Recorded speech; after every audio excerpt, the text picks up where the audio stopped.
Responde 24/7. Tingnan ng katotohanan. Balita maasahan. Ako si Jake Limuna, tagapaghatid ng balita may puso at may prinsipyo. At ako naman si Bryden Ipangita, process ng kabataan, tinig ng katotohanan. Balita tapat, serbisyong sigurado. Balitang totoo para sa masa. Ito ang Radyo Responde. Radyo Responde, balitang tapat, serbisyong maaasahan.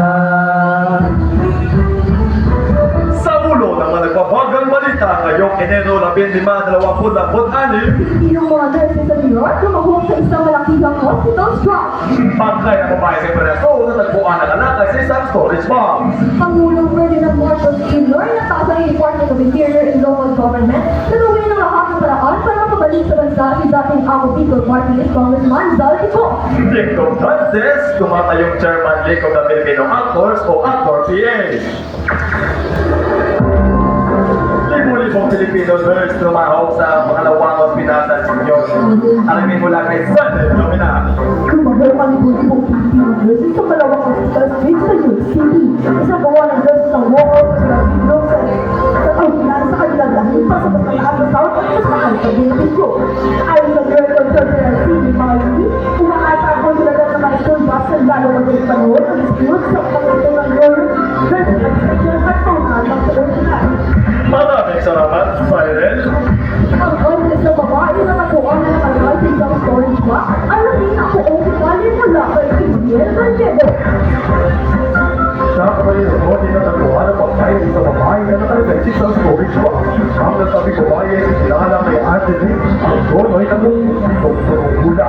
Ang nagdamang nahanap na kapulisan ng babae, pinipulis ang suspect na si Ate Domingo Jr. isang security guard. Ayon sa pulisan, gusto namang sumuko at suspect na sa kanyang ama. Sa pahayag ng hepe ng kabyura, sinabi ng suspect na tinitingnan na panahon pa sa kapalisan ng nasusundan. Salamat, Gabriel. O ano, saan, kay Diyos kumakalat na naman. Minsan, di lang sa social media ang daan. Ang buhay ay ganyan. Nasa pindot mo ang pagbabago ng lakbo. Kanyang mangyayari kung hindi makatarungan. Ugali, sumisayat, wag ang fake news, ikang kanan. Munting paalala mula sa DZRMX Radio Responde. Ugaling sumiyasat sa at huwag maniwala kung sa ano kumakalat. Pangulong Marcos, pinapabalik sa Pilipinas si Zaldico. Alamin ang ulat mula kay Angelo Lama. Pangulong Ferdinand Marcos Jr. inatasan ng Department of Interior and Local Government na gawin ng lahat ng paraan para pabalikin si Congressman Zaldico hindi daan matagal sa proseso. Sinabi ng DILG Secretary John Remola na inutos ng Pangulo na ang pagsusunod extradition record sa ngayon ay nasa Portugal.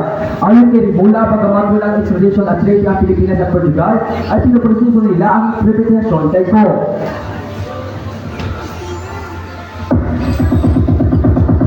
Para sa showbiz, narito si Cliffy Joey Bakita.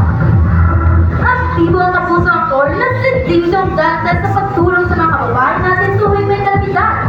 Tumayo din siyang chairman ng League of Filipino Actors. Ayon sa kanilang itikot sa channel ni John James Sabin, ay may being arena politics is something I do not want. Ginawa niya rin ito dahil sa magbanga at komunidad at buong pusong gustong tumulong. Salamat higit sa chika. Sa panahon yung nagkakamamalang impormasyon, Hindi lahat na nakikita sa social media ay totoo. bilang mamayan tungkulin naging mapatuloy at huwag magpalit lang. Sapagkat ang tunay na mamahayak ay hindi lang nagbabalita. Siya rin nagpagtanggol ng katotohanan at kabutihan.